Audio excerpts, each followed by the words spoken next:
vamos a agradecer la presencia de cada uno y cada una de ustedes y vamos a saludar muy especialmente a Pilar Romaguera, rectora de Universidad de Las Américas, a los miembros de la Junta Directiva presentes de nuestra universidad, a autoridades de otras instituciones de educación superior, de gobierno y de otras instituciones nacionales, a nuestros vicerrectores, decanos y autoridades administrativas, por supuesto a nuestros estudiantes, egresados y egresadas, y a todos y todas quienes están conectados hoy para ser parte de esta importante conferencia.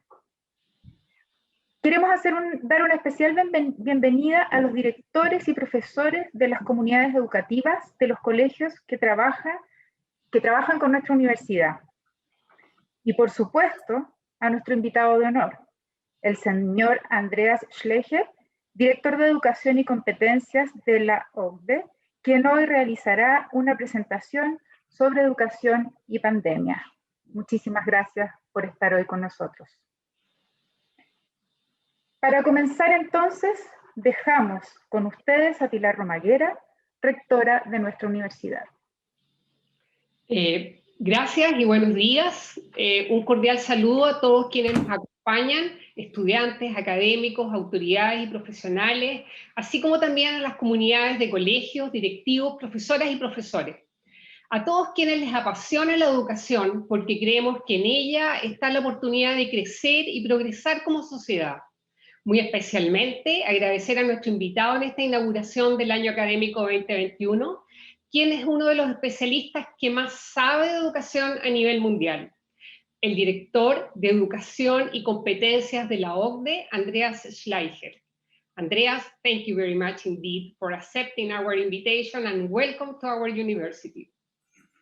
Hoy inauguramos oficialmente el año académico de Universidad de Las Américas y es imposible no mirar, aunque sea rápidamente, los acontecimientos recientes. Estos últimos 14 meses ha sido un periodo complejo que nos ha obligado, desde las estructuras institucionales hasta cada uno de nuestros profesores, colaboradores y estudiantes, a adaptarnos y desarrollar nuevas habilidades para sobrellevar la crisis sanitaria global y sus consecuencias.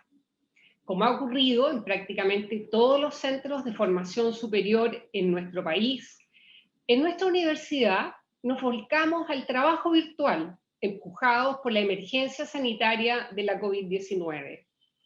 Ello desafió a toda nuestra comunidad y principalmente a nuestros estudiantes, quienes con un alto grado de compromiso dedicaron todo su esfuerzo para adaptarse a una modalidad de educación online, logrando obtener resultados positivos, valorados por las autoridades educacionales y que también nos han abierto nuevos e interesantes caminos, no solo en la docencia a distancia, sino también en nuestra conexión con comunidades muy diversas, con expertos nacionales y extranjeros, en más de 200 webinars, con más de 35.000 participantes, coronadas con una jornada inaugural como la del día de hoy.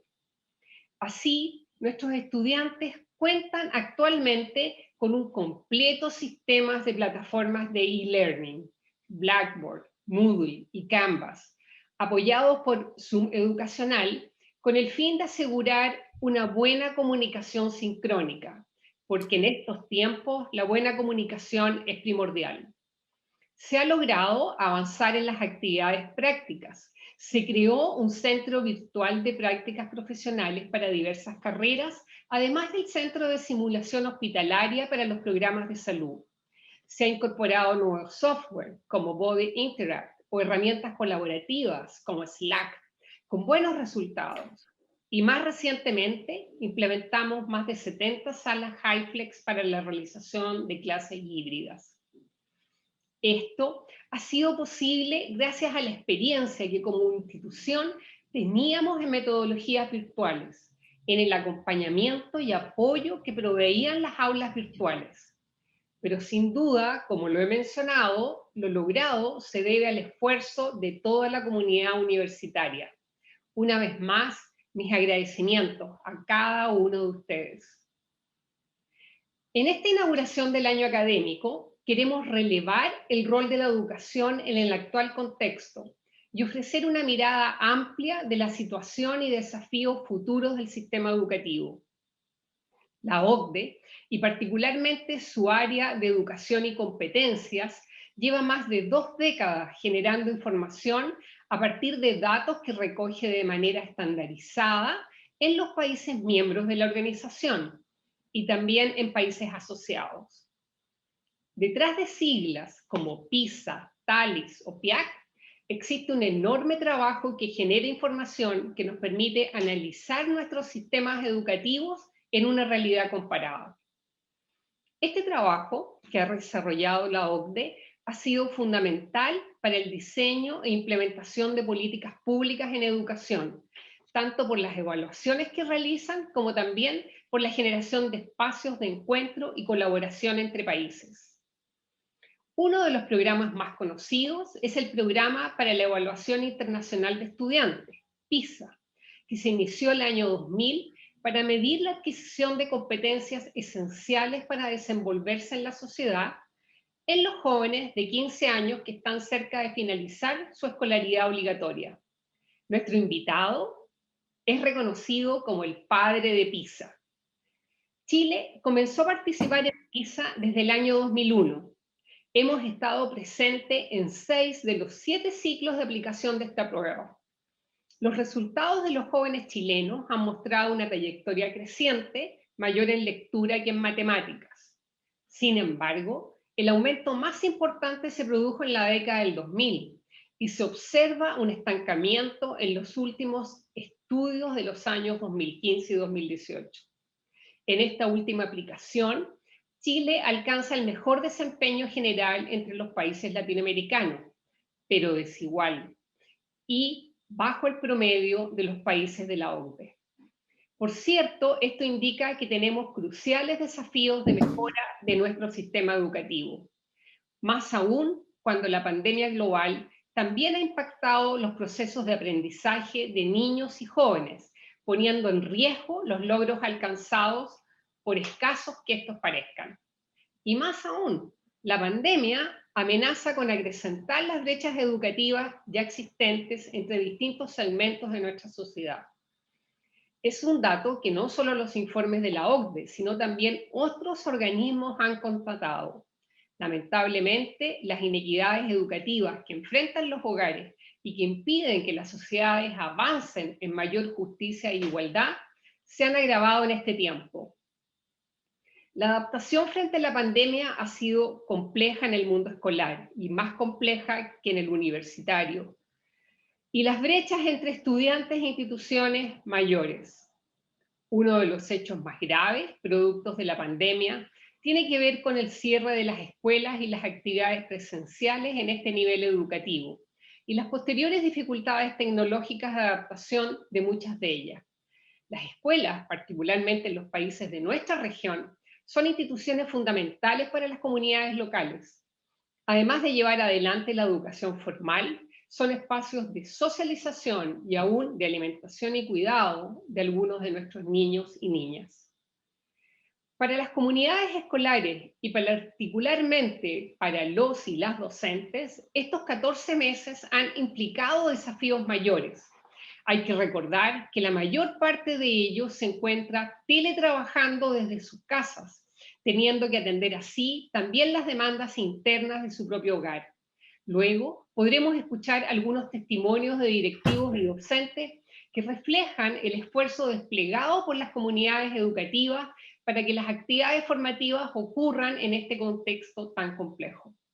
No es casual que para inaugurar el año académico de nuestra universidad nos queramos referir al ámbito escolar. Y esto es porque para el acceso y permanencia en la educación superior, para que este acceso y permanencia sea equitativo y posible, dependemos de lo que suceda en la educación escolar, en que el desarrollo cognitivo está en pleno y no da lo mismo cuándo y en qué condiciones se van desarrollando en nuestros niños sus habilidades y competencias. Es por ello que a través de nuestra Facultad de Educación hemos procurado apoyar de la mejor manera posible a nuestros centros de práctica, a sus profesoras y profesores. Estoy convencida que las universidades tenemos un rol fundamental para que las trayectorias educativas a lo largo de la vida sean posibles.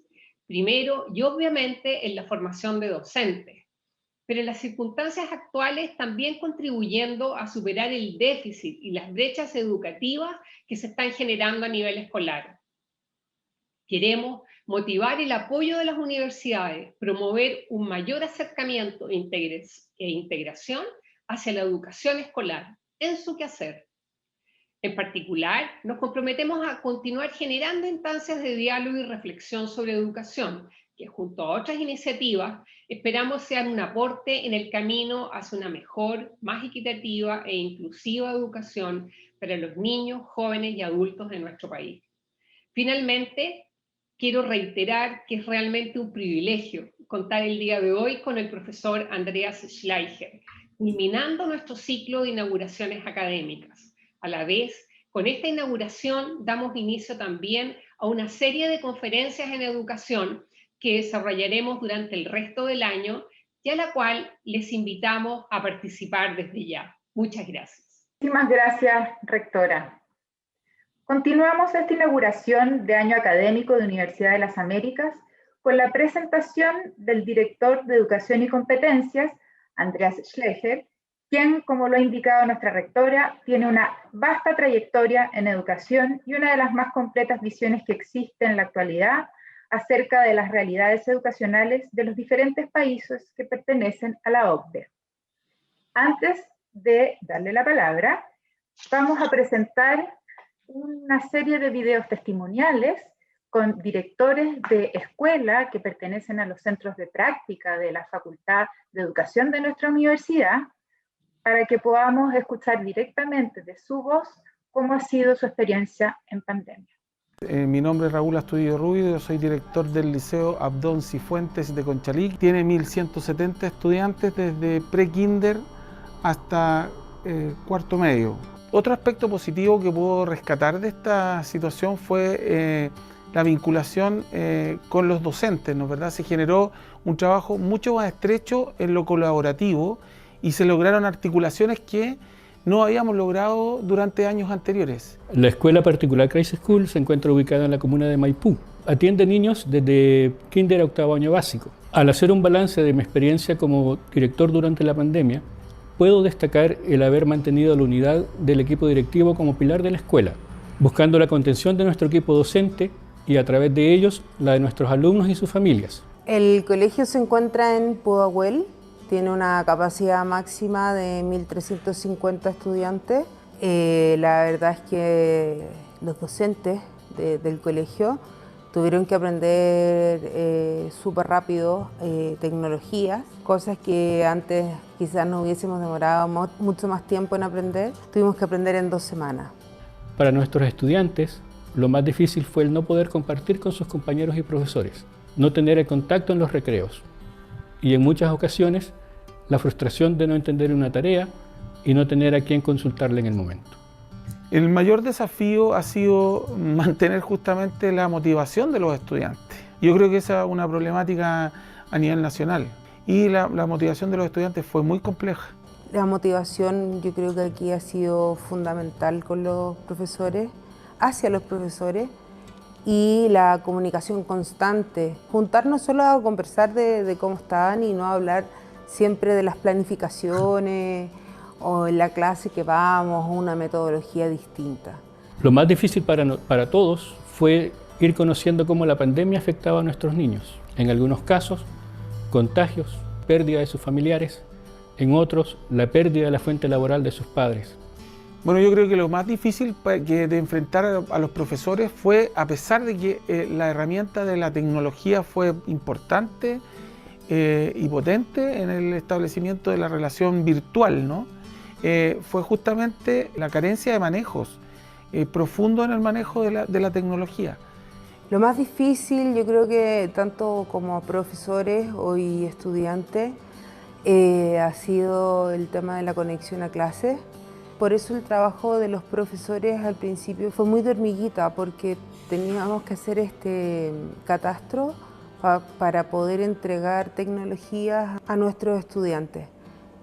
Lo sorprendente de nuestros niños es el deseo de volver a su escuela, la preocupación cuando sabían que uno de sus compañeros la estaba pasando mal. Lo que más me ha impresionado y me seguirá impresionando de los estudiantes es la capacidad de adaptabilidad que han tenido frente a este cambio. Lo que más me ha impresionado de los estudiantes es la motivación.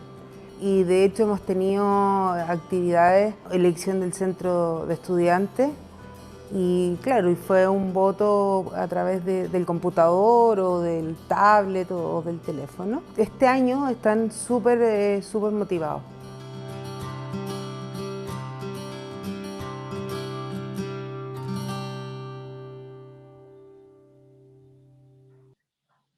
Ahí están los testimonios. Enviamos nuevamente un cariñoso saludo a las comunidades educativas con las que trabaja nuestra universidad. Antes de darle la palabra al profesor Schleicher, les recordamos que esta presentación cuenta con traducción simultánea, pudiendo cada uno de ustedes elegir el canal, ya sea en inglés, donde va a estar la voz de Andreas Schleicher, o bien la versión en castellano, que simultáneamente se transmitirá en el canal que así lo indica, con español. La herramienta la encontrarán abajo a la derecha y su icono es un globo terráqueo. Así también los invitamos a realizar preguntas a través de la plataforma en la sección preguntas y respuestas. Estas serán recogidas para luego ser abordadas al final de la presentación. Así es que ahora, sin más demora, damos la bienvenida a Andreas Schleicher. Thank you very much, Pilar, and also Marie-Ines. It's a pleasure to share the session with you.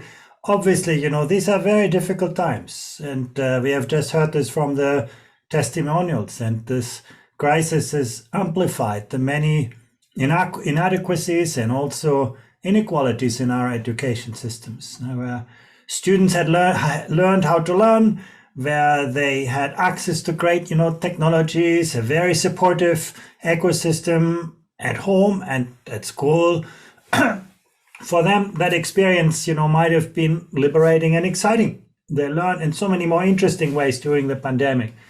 But for the many young students who used to be spoon-fed by their teachers, you know, learning little bits and pieces of knowledge, maybe not so motivated even, you know, who did not have daily support and interaction with teachers, not the possibility to be supported by their parents, not having great access to technology, they have been left very badly behind. That is, I think, the biggest lesson we can take from the pandemic. Also, that the pandemic has basically not just, you know, amplified inequalities, but it has also taught us that learning is not a transactional phenomenon.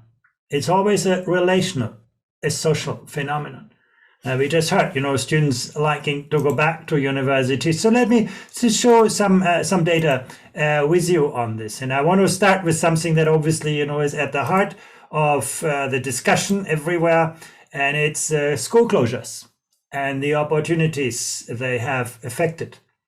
If you look at this across countries, the learning time, the number of instruction that were lost in high school, for example, you can see in some countries it was quite modest. In countries like Denmark or Germany or New Zealand, it was very modest.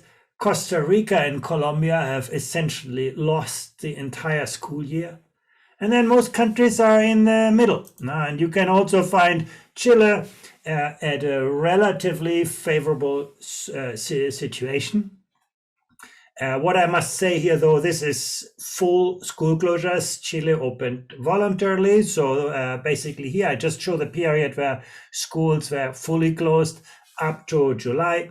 So in relative terms, even though, you know, school closures have been very disruptive in Chile as well, Chile has been luckier than many other countries, particularly in the Americas, where schools have been really closed for a very long time. Now I show you something that might surprise you. You know, when I factor into the pandemic into this, and my apologies for presenting this in English, but the size of the bubbles basically tells you the infection rate in the year 2020, so last year. The bigger the bubble, the more severely a country was hit by COVID. The smaller the bubble, sort of the lower the infection rate. And what you can see from this chart that actually, school closures had very little to do with the infection rates. You can see some countries that were very badly hit by COVID that were able to keep schools open. The country where I live, France, Germany, now they're quite in a good position. You can see some countries where the COVID was not so bad, but, they were not ready to keep schools running. So it's a very interesting finding that we are not just talking about COVID here. We're talking about the capacity of school systems to be resilient to disruptions. Let me bring one more aspect into this, and that is the quality of education itself, as we measure it through our international PISA assessments. When I put the countries in a bar like this, you can see a very different picture. The COVID infection rates do not predict school closures very well. But the quality of education is a very powerful predictor of school closures. You can see, where countries are doing well on the PISA assessment, they managed to do relatively well during the pandemic. Where they did poorly, on PISA, they closed their schools for long periods of time. But the story is not about PISA. PISA is just an indicator for something else. It's an indicator for education. High performance on PISA is an indicator for education systems that have a lot of frontline capacity, that have teachers who are imaginative, who have resources which they can use creatively, who can change learning environment, who can quickly introduce social distancing requirements, who can change the school organization, create safe spaces, sometimes, do COVID testing in the school. Where education systems are performing well, where they have a lot of frontline capacity, they are resilient to disruptions. Where education systems are organized in very traditional, hierarchical ways, they tell their teachers what to do, right? Very industrial. You can see there's a disruption and the education system collapses. All schools are closed. I exaggerate a bit, but I think that's the message really that is coming out from this now. And that's a very powerful message for the future. Where we develop a lot of, ingenuity, a lot of frontline capacity, our education systems are resilient to disruptions.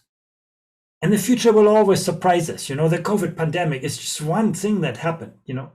The future will always surprise us.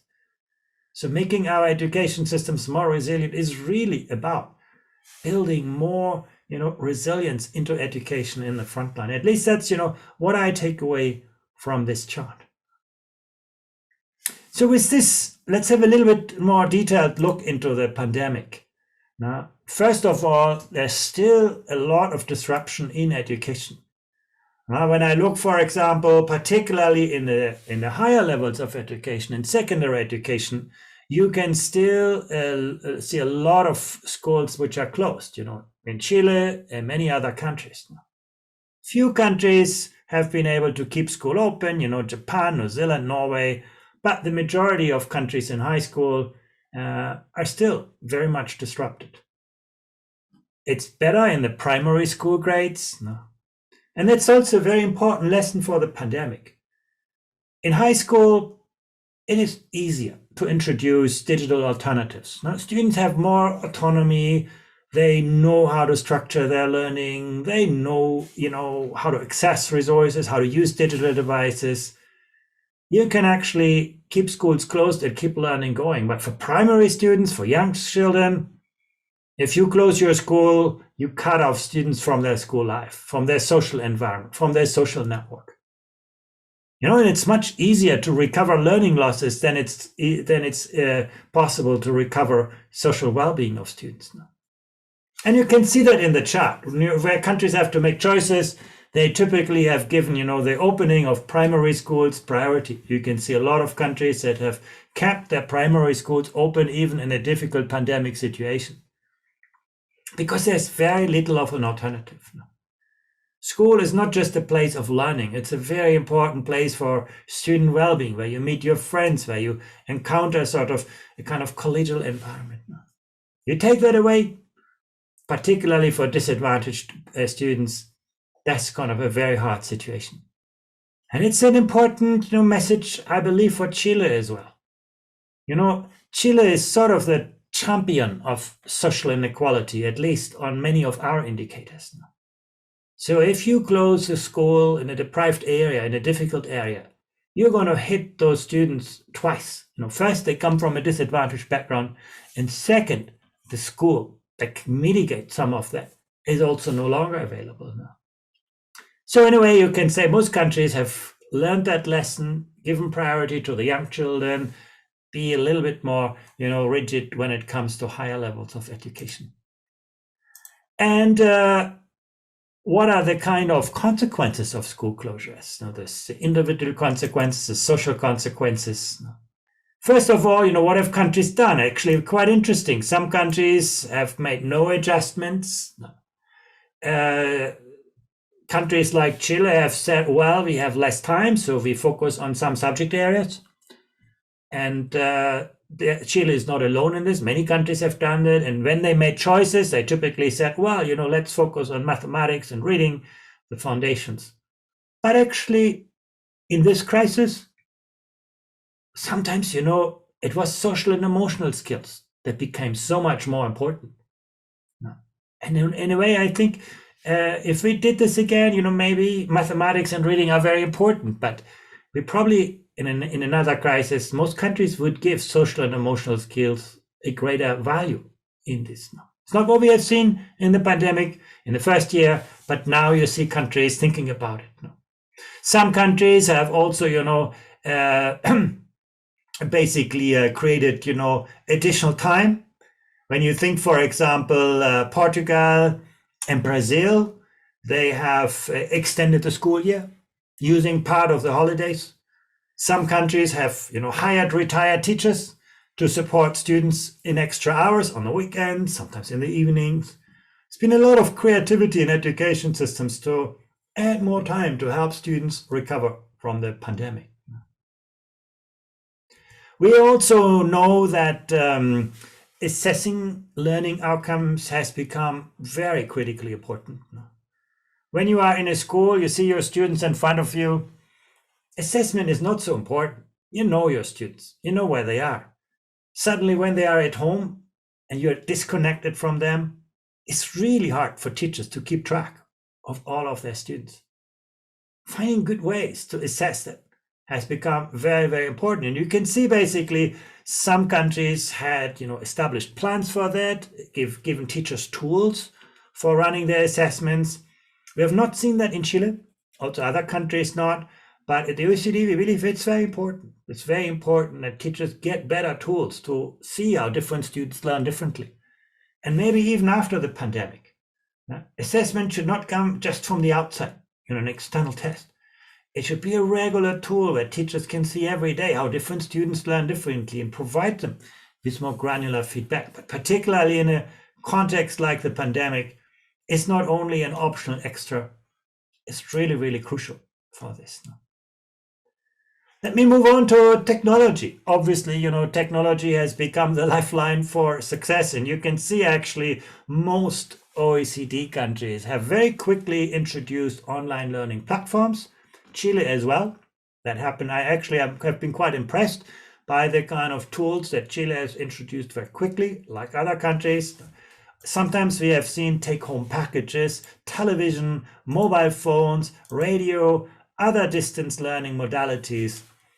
One lesson that I took from this is that, countries that put all their hopes in one tool, like online learning, often didn't reach all students because some students didn't have the computers at home, didn't have the technology, didn't have the skills. Sometimes teachers were not very good in using those online platforms. Those countries that started out to see, what technology do students have in their home, How can we leverage it? They tended to be most successful. I was very, very intrigued by what happened in Sao Paulo and Rio de Janeiro in Brazil, where the people went around and said, well, students don't have a computer, but they have a mobile phone and they have television. So why don't we broadcast good educational content on television? And then we ask students to interact with their mobile phones. Peru, also very interesting kind of solutions around this. Some countries are very creative to not, use a technology and then roll it out to schools, but actually look at what is available in families. How can we leverage it? How can we utilize it? So that's been a really interesting lesson from the pandemic, that sometimes, we need to be adaptive. We need to be responsive to the reality rather than, assuming certain things. One thing that we have been very concerned about is, once again, how do we reach the populations most at risk? And I want to show you a chart that is not from Chile, because we don't have real-time data for Chile. I use some data from the United States, from an online learning platform. And what you see here is basically the intensity of the platform use by week.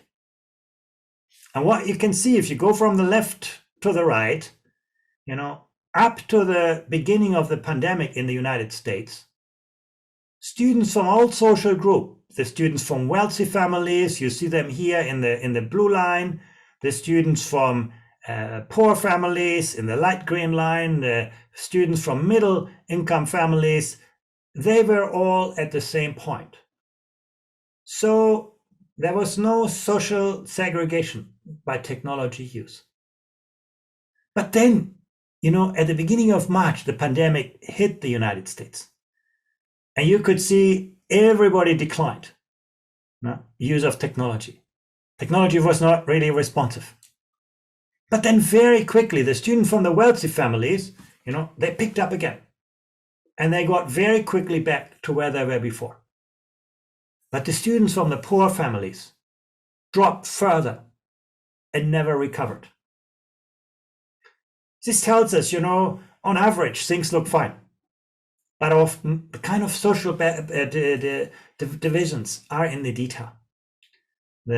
Often, unfortunately, online technology has amplified, not moderated, social inequality. That's why, in my view, it is so important to open schools as quickly as we can, because the alternative devices are not very good in reaching students most at risk. Here you can see some real-time data on this. Now, what have countries done on this? And actually, it's quite interesting. A lot of activities happen. Now, you can see, for example, here, most countries have subsidized computers for students now, or schools. 8 out of 10 countries in the OECD. Most have actually created flexible and self-paced platforms where students could learn at their own speed, access additional resources. Most have, improved infrastructure for learners in remote areas that previously were not well reached, supporting learners with disabilities. It's really interesting how much initiative the pandemic has unleashed to actually get technology to the people. You could almost ask yourself, why did we need a pandemic to make this happen? Shouldn't that have happened many years ago? And indeed, in some countries it did. You have countries like Estonia or the Czech Republic in Europe that have, had worked on this already, well before the pandemic. They were well prepared. When the pandemic hit, they had, the country quite well equipped with the necessary technology. Most countries did not. They were caught cold by the pandemic.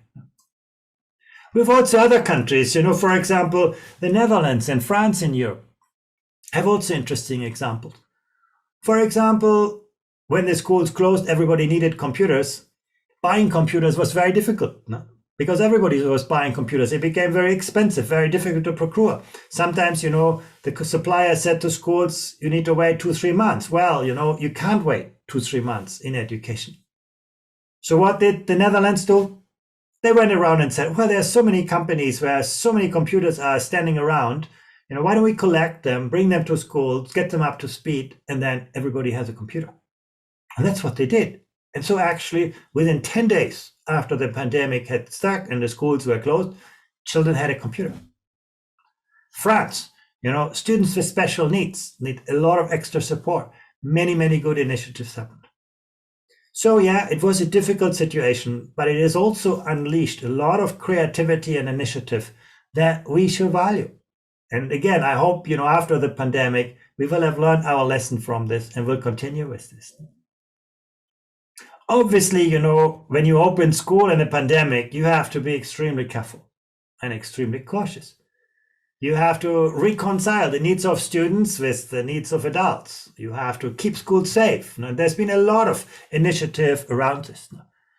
You can see 8 out of 10 countries made adjustments to school or classroom physical arrangements. Basically, you couldn't accommodate all students. You had to reduce the number of students. You had to introduce social distancing, rearrange classroom, create closed bubbles, limit, public spaces.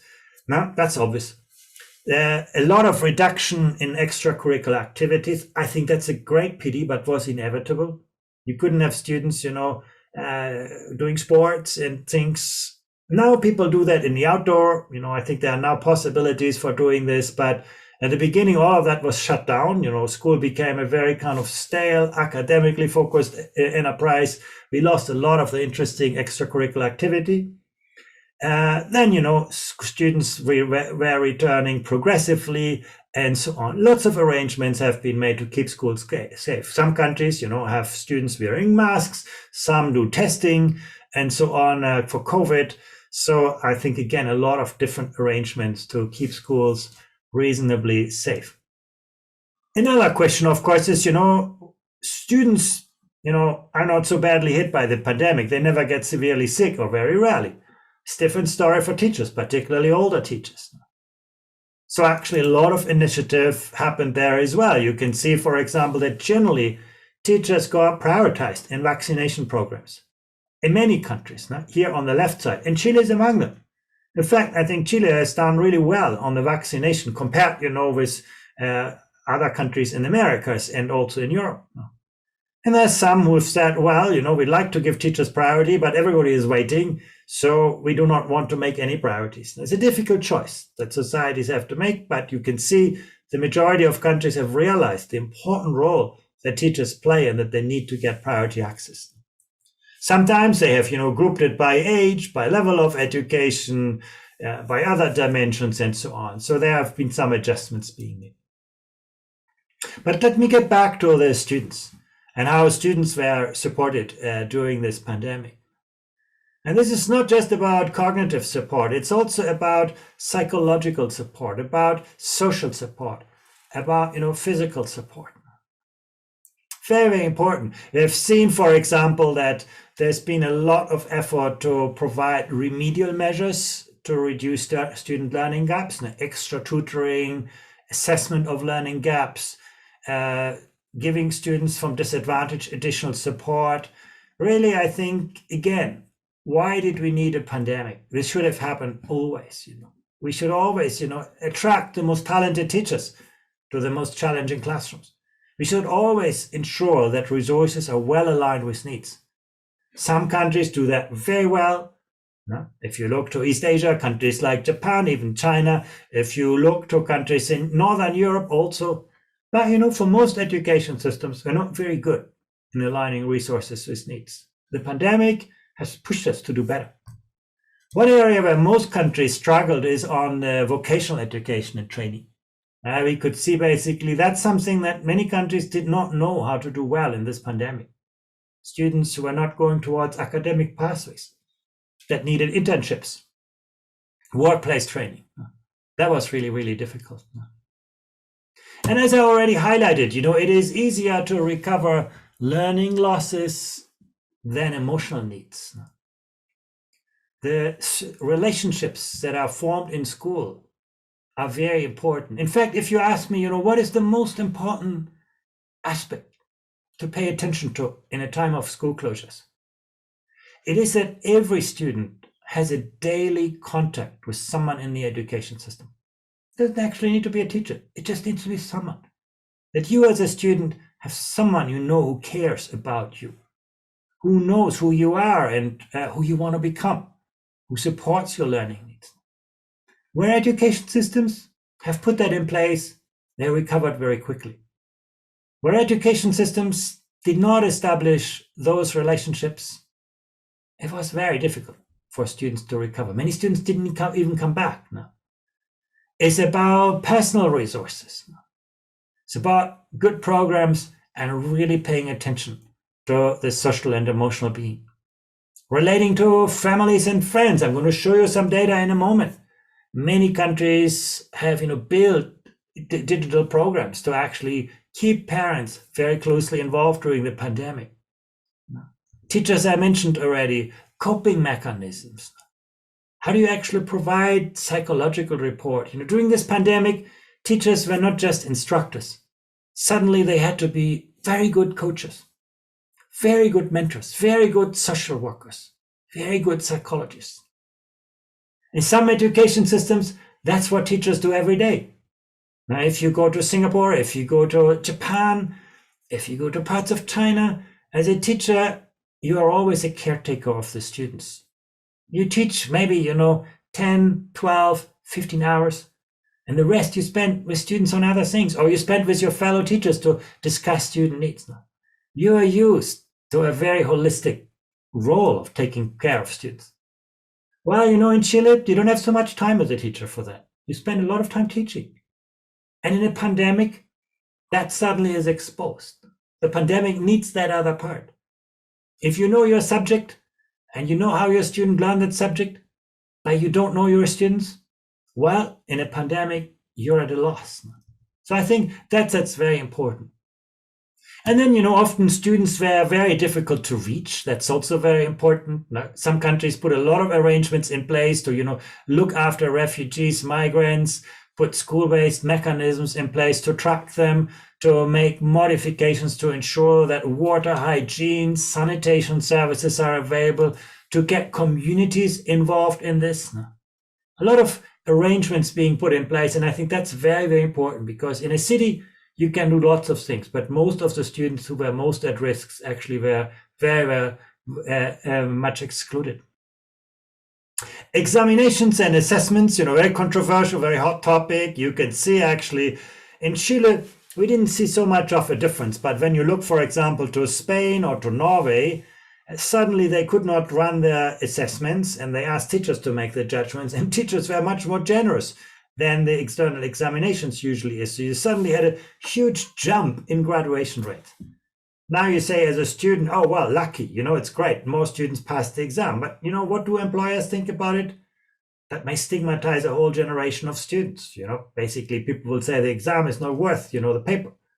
So, I think that's been a really bitter lesson for some countries, that once our exams are not designed to be, ready for a pandemic, we suddenly lose that possibility. And you can see actually some countries made adjustments to this. Some countries postponed the exam, including Chile.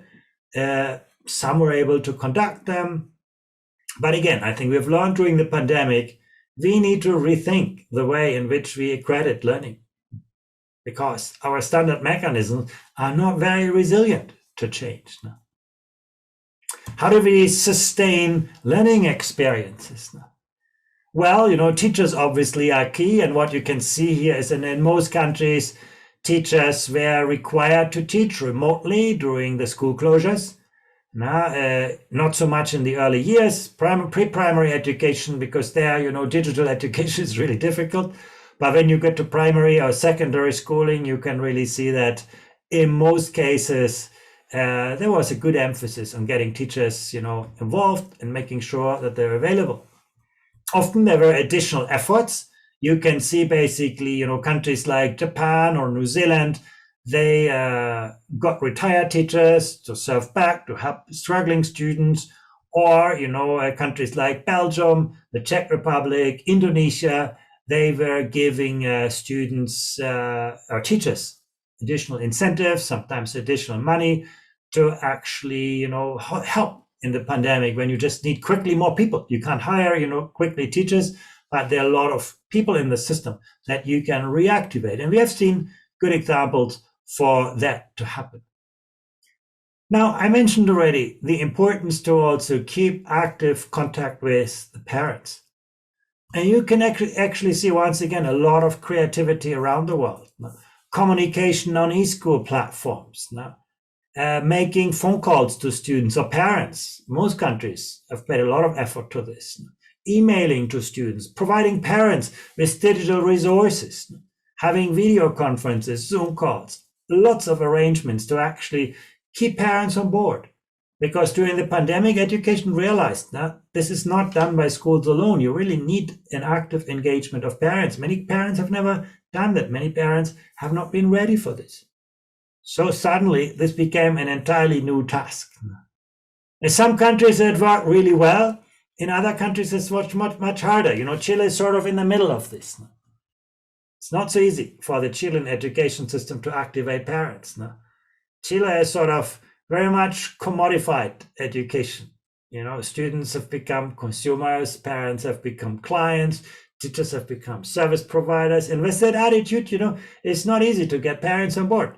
If you go to a country like Poland or Belgium or Ireland here at the top, it's a much more whole of society enterprise. So actually parents were much more ready, much more prepared to engage themselves. But again, I think that's a lesson that we have learned also for the future. Supporting teachers, once again, this was absolutely crucial. And you can see basically there has been a lot of investment in teacher capacity on how to adapt content for teaching in a remote environment very quickly. It's been a crash course for educators to use new technologies to adapt curriculum. And probably, we're just at the beginning. In this crisis, most teachers have used technology to conserve existing practice. They did their lectures on Zoom. In the future, we need to use technology better to transform learning practice. And we have not seen so much of that happen during the pandemic. Let me conclude with one more aspect, and that is about money. Always important in this. You can see actually, and the good news is in most countries, actually during the pandemic, people realized this is the most important thing. Our education today will be our economy, our society tomorrow. So we need to redouble our investment in this. And in the last school year and in this school year, we have seen big increases in investment in the majority of countries for which we have data. For Chile, it's not so clear. Some people say it's increased the resources. Other people say, well, it's taken money on other parts away. Probably, we don't expect changes for Chile. But in the majority of countries, actually, I think we have seen a big effort being made by public authorities to ensure that education has the resources that it needs so that students can recover academically and socially and emotionally. But, it looks very good. Most countries are in the green area, putting additional money into this. But, we have seen the same picture in the, financial crisis. You can see here when the economies declined, that's the blue line, in 2007, 2008, money for education actually went up, like it does in this crisis. But then afterwards, when the economies had already recovered, people said, oh, we need more money for the economy and for other things, so we cut it on education. And then education money, the green line, declined a lot after the financial crisis. So I worry about it. I think the positive data that we have for last year and for this year should not make us elusive that, it's going to be very hard to ensure that countries will be ready to invest in their future. Policymakers tend to prioritize the urgent over the important. And there's a great risk that we see the same kind of picture after the pandemic. Let's hope not, but I think we should have this as a reminder. Very last point, it's, the decision-making power. We've seen a really interesting change in education. Normally, decisions are kind of equally distributed, between the center, the regions, the local municipalities, the schools, and so on. In the pandemic, we have seen a centralization of decisions when it comes to closing and opening schools, because you sort of need, some criteria that are reliable, that are predictable anywhere in the country. When it comes to resources, actually, you can see many actors have chipped in. When money was needed, the local communities, the regional governments, the schools, the countries. And when it comes to, adapting teaching practices, we have really understood in a moment of crisis, you need a lot of, creativity and capacity at the front line. You cannot, micromanage it from afar. You really need to have, and you can see that here. In the chart, you can see the green bar, the school really became a lot more prominent. So it's not an easy picture. This crisis has severely disrupted education. I think there's no question around this. But also, I think we have seen many, many interesting initiatives. We have never seen the level of social innovation, of technological innovation than in the last year. And maybe some of this will be there for the good, for the better, for the long-term development of our education systems. And with that, I will close. I see that my time is up and I look forward to your questions. Thank you very much.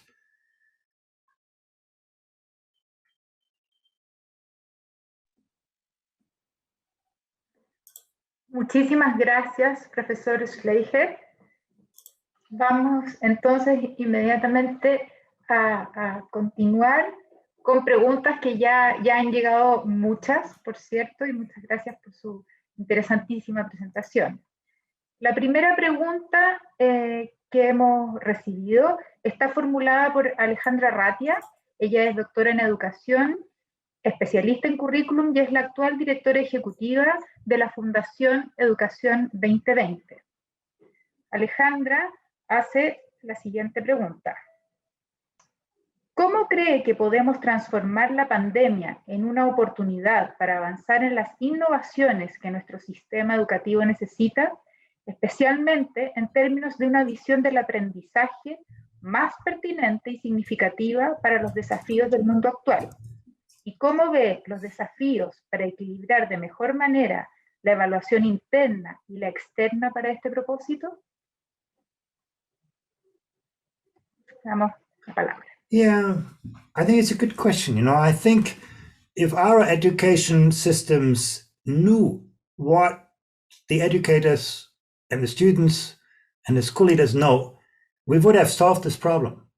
The problem that is often there is that we always look upwards. We never look outwards. And I do think, we are always, pushing a lot of ideas into schools and classrooms.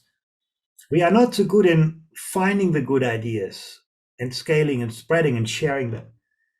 For me, that's a big part of the solution to your question. We need to become better in education to see the good ideas and to create a stronger profession to mobilize and share good practice, good ideas. Create, fewer vertical kind of lines of, communication and create more lateral lines of collaboration, stronger teacher professional collaboration, stronger school networks. I know in Chile that is very hard because your school system is very atomized, very stratified. I know that is very hard in Chile, but I do think that is, the only answer in the long run to have better kind of knowledge mobilization across the system. Innovation and good ideas are always born at the front line. The most important changes in our societies, they are born at the margins of our societies, not in the mainstream. And to be aware of that, to be open to those kinds of changes requires, that education system, and I think the same is true for our students. Every day we teach students the established wisdom of our times. Well, in the time in which we live, we should, help students better question the established wisdom of our times. Being open to the novelty, being open to not just learn, but also to unlearn and relearn when the time changes. The same for teachers. I don't think, you can train teachers to be innovative, or you can train teachers to be ready for the future. You need to make school a place where everybody learns, where teachers learn, students learn, the school learns, the work organization changes. And again, this is not a dream. This is what we see in some of the highest performing education systems today. That's why they were so quick in the pandemic to change, because they've changed the philosophy of their education system. They really sort of look at how we can prepare young people for their future rather than our past with a new kind of work organization. So I think it's not an easy road, I don't think, innovation will just be done somewhere and then, transmitted to schools. No, I think you have to make the education system more open to innovation. That's the only way. Silicon Valley doesn't work because you have someone top down spreading new ideas, but it's because you've created an ecosystem of innovation where new ideas are shared, mobilized, contested, refined, and so on. I think we need to do that better in education, and I think we can. It's not an easy way, but I think it's the only, and the pandemic has really illustrated that. That's sort of my, and when it comes to evaluation, I think you need both. You need a comparative perspective that helps you look outwards, but you also need a perspective of evaluation that is really owned by the profession, where teachers, have a good sense of the criteria that they are used. So I think really you need a good balance between a comparative and a student-specific approach to evaluation. Maybe technology will help us develop that in the future. No.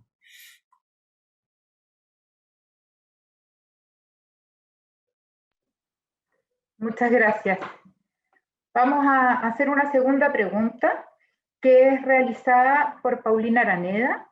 Ella es la presidenta del Consejo de la Agencia de la Calidad de la Educación, quien además hace llegar el mensaje de que considera muy visionario, moderno y acorde a las necesidades actuales que la educación superior piense en pro del país y de las trayectorias de educación de sus habitantes, una visión audaz para lo que hoy el país requiere de las universidades. Le agradecemos su observación y vamos con su pregunta, que dice: en el contexto actual, en que hemos develado inequidades y brechas en los procesos educativos y de aprendizaje de niños, niñas y jóvenes de nuestra región, en su opinión y desde su trabajo en la OCDE, ¿cuáles son pasos relevantes en pro de proteger que cada estudiante tenga derecho a una trayectoria efectiva, logros de aprendizaje que el currículum establece, y plena acceso a un proceso formativo que fomente el desarrollo personal, social, capacidad reflexiva y como ciudadanos?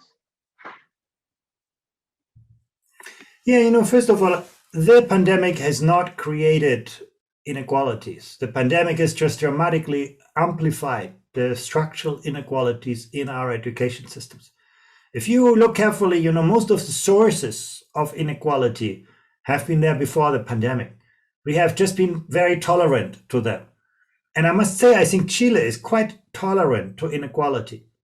If you were living in, let's say, Estonia or Denmark or Sweden, people would not be tolerant to the level of social inequality and educational inequality that you can see in Chile. People would intervene very quickly. In Finland, the closest school is always the best school, because the country, when they see that students fall behind, they will do whatever it takes to help those students recover. So I think those kinds of that attitude is very, very important. How tolerant are we to disparities? Do we teach every student in the same way? That almost automatically means that some students will fall behind because not everybody learns in the same way. Do teachers understand how different students learn differently and embrace that diversity with differentiated educational practice? Many education systems, and now, of course, how do we take steps to equity? Some has to do with resources. I think we should align resources with the needs. Many countries are introducing formula-based funding. So if you're a school and you have more difficult students, students from poorer backgrounds, with less educated families and so on, you get more money. So you have more opportunities to give those young people the best possible teachers. That's sort of the resource question, and I think it's important.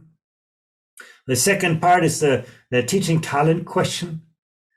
If you go to Shanghai in China, the PISA top performer.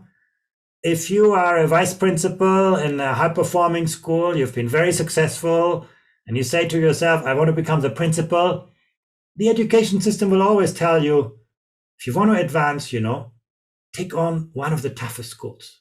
Show that you can actually turn it around. And if you're successful, we're going to promote you to become the principal. So they will always get the best teachers to the most difficult classes. They will always get the best principals to the toughest schools. That's also important. That's not about the quantity of resources. It's about the quality of resources. And those things are easy to do. I think creating a formula-based funding system is a political decision, but it's not very difficult technically to do. And it has huge implications. Actually, if you want to improve Chile's education performance, if you spend more money on the wealthy children, you're not going to change very much, because money doesn't make that much of a difference for wealthy children. If you come from a wealthy family, you'll always find open doors in your life. You'll always be successful. If you come from a poor family, you have only one single chance in your life, and that is to meet a good teacher and to be in a good school.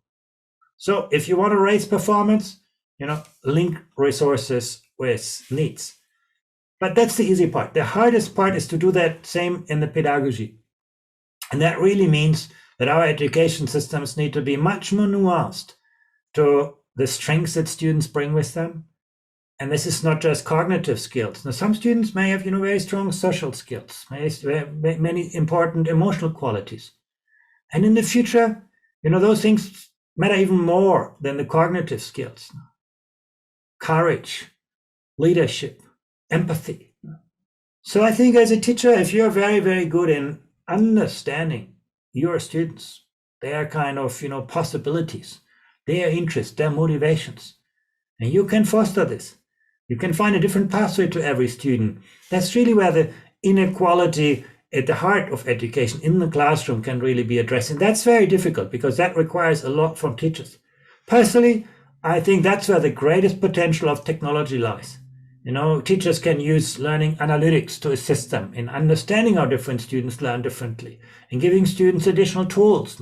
Students, we should get away from the logic of, special needs students are a small group of students. In Chile, you would say, yeah, we have about 7% of students with special needs.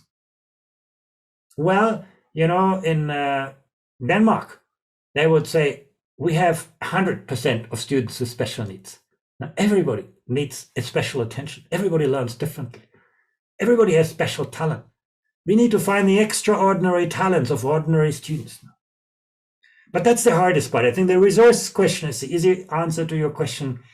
The pedagogical question is one, I think, where, it will take time to introduce that mind shift. We have, introduced a very industrial way to educating. We put everybody through the same system, the same curriculum, the same approach to teaching, the same pedagogy. And then we get surprised that some students are not very successful. The future is a much more personal, individual, and relational experience of learning.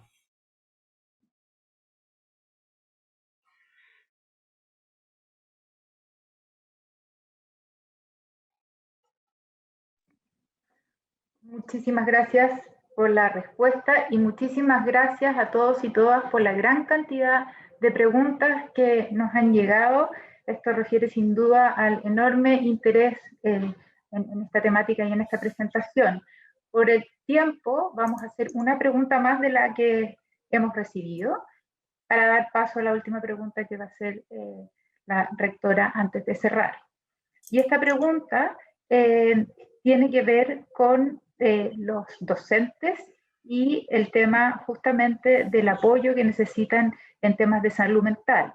Entonces dice que junto con agradecer la ponencia, quisiera saber cuál es la relevancia del apoyo en salud mental para docentes y cómo se ha concretado esto en los países con más avances en estos tópicos.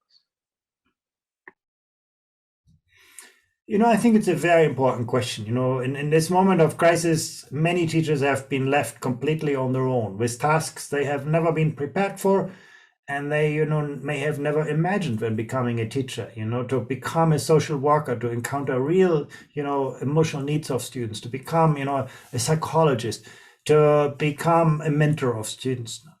I think this has been a deeply challenging time. And some people react to this by saying, okay, we have figured out the problem. Now we need to include that in teacher training.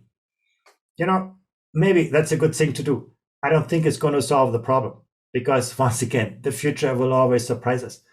I think the answer really lies in changing our work environment, to give teachers more space, more time to connect with their colleagues, to have very strong professional links, where teachers work together to discuss student needs, where teachers work together to design new pedagogies, where teachers work together to become researchers for new technologies. And I think that's, the way how teachers, together as a profession can address those issues, that you're not alone in this. There's a profession around you, to whom to connect, to whom to consult. So I think that for me, but that's, my own view on this, that is the answer to this question, to create a more collaborative culture in education. There are two things that you need to become resilient. One is professional autonomy, to have the trust of parents, of the system to actually, take on difficult tasks. You need some professional competence, but you also need a strong, much more strongly collaborative culture. Our school systems have become very atomistic. There's a lot of prescription in the system, but at the end of the day, when you close the doors in the classroom, you're left on your own. And I do think that's what needs to change. I think what gives teachers strengths is really the network of teachers around them. Where I learned it first was actually many years ago when Japan was struck by the tsunami. I worked on a recovery project in the area of Fukushima, where the nuclear kind of problems occurred. And when I met the teachers there, I was absolutely amazed how in this kind of devastating situation, 20,000 people had died. The whole region was, destroyed. Nothing was remaining. No school building had survived that kind of tsunami. Why were they working in their schools? What made them optimistic? Why they were recovering? Why did they have the emotional strength to rebuild the school system? Because they were connected as a profession. They had their colleagues around them. They had the same experience, and they were all sort of being able to rely on each other. And I think that's what we miss in our school systems today. That's my take on this. Muchas gracias. Y como lo anunciamos, una última pregunta que va a realizar nuestra rectora.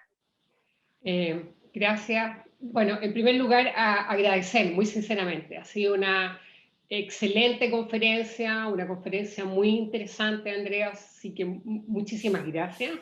Y quiero tener la oportunidad de volver a preguntarte una pregunta más general sobre Chile. Esta es una gran oportunidad de tener un diálogo directo sobre la situación de nuestro país. Tú conoces muchísimo los sistemas educativos de nuestra región y de muchos países, de todo el mundo. Y Chile, siendo el mejor país de América Latina, como es conocido y está en los diagnósticos la OCDE, tú mismo lo has resaltado en esta presentación, y luego de algunos años en que pareció que íbamos en una trayectoria ascendente, se ha estancado, ¿sí? Se ha estancado y el sistema educativo, uno tiene la sensación que no avanza, a pesar de que hemos implementado muchísimas reformas en los últimos 3 años, y hemos implementado tanto reformas en muchos ámbitos de acción, por así decirlo, tanto más institucionales como hacia los mismos profesores. Tenemos la sensación de que no ha sido suficiente y estamos estancados. Entonces, tener la oportunidad de preguntarte a ti, ¿cuál es tu visión? ¿Por qué se produce este estancamiento? ¿Cómo salimos de este estancamiento? La oportunidad de planteártelo muy directamente. Esa es la pregunta. I think you know Chile much better than me. I only have a view on this through our comparative analysis, but let me make a couple of points. First of all, I think, in the pandemic, I believe that Chile has responded quite well. I think the priority you have given to reopening schools, I think, has been very important. Every day that school gets lost, some students fall further behind. And I know it's been a difficult decision, but I think to do whatever it's possible to keep schools working, to give students a chance, an opportunity to learn, I think that has been very important. But I think, that's missing in the broader context of Chilean education. Every day, there has been, in my view, too little attention to the very large disparities that you find in the education systems, the social disparities, the economic disparities. And I think, if you want to see some transformative change, you will not see that just by, creating a new curriculum or, a new teacher education program or a new kind of structure. I think you need to address some of the problems at their heart, and that is, the fragmentation of the education system. The many different parts, the atomistic culture, the lack of, collaboration among schools. Now, I think you cannot, easily change those things from the top. You can do some things from the top. You can introduce, better, teacher guidelines, new curriculum. And I think most of these things have been done in Chile. And I think they have been done quite well. But I think, the next step, I think, really needs to be to create a system that is more owned by the professional practitioners. Where people in the classroom are not, exchangeable figures on an assembly line, but where they are really the designers of learning environments, where they own their professional practice, where they work with their colleagues to design, new innovative learning environments where they share their good ideas and their good practices. Some of this, you can introduce new technologies. If you go to Vietnam today, for example, what has made them so successful in education in a very short period of time? They have a digital platform where teachers share their lesson plans and projects and ideas. And, the more other teachers from other schools and other parts of the country use your own ideas, criticize them, implement them, improve them, the more you get recognition. So as a teacher, you're not just there to educate your own students, but you're part of the system. You're a contributor to the system. And at the end of the school year, your principal will ask you, how did you actually improve our education system? How did you take responsibility for the education system as a whole? I think you cannot easily bypass. If I look at the most successful education systems around the world, they have a very, very strong profession. They have teachers really who are at the, they're not just implementing what is given to them, but they really sort of have a very, very strong sense of ownership of their practice. And they see themselves as the protagonists of innovation, as the researchers, the designers. And that's really, I think, and they're also, willing to take collective responsibility, where, high-performing teachers, see it as attractive to go to a low-performing school. That's where they can make their career. That's where they get social recognition. That's where they get the best possible support. It's not simply as saying, if you go to a low-performing school, we give you a little bit more money. No, it's about, we're going to take care of your family. We are going to give you sort of the best people to help you accomplishing this challenge. And we're going to give you the recognition. If you succeed in that environment, we advance your career. I really think that is something, the quality of an education system can never be better as the quality of the work arrangements for its professionals. Bueno, muchísimas gracias nuevamente, profesor Schleicher. Estamos llegando al final de esta inauguración de Año Académico de Universidad de Las Américas. Y junto con volver a agradecer también a todos y todas quienes han estado presentes hoy, agradecer las preguntas, intentamos sintetizar al máximo para poder escuchar las respuestas del profesor. Y queremos dejarlos invitados en lo que viene a nuestras actividades que podrán encontrar las fechas en nuestro sitio web www.udla.cl y a través de nuestras redes sociales. Así es que, sin más, los dejamos invitados, volvemos a agradecer y les deseamos que tengan un excelente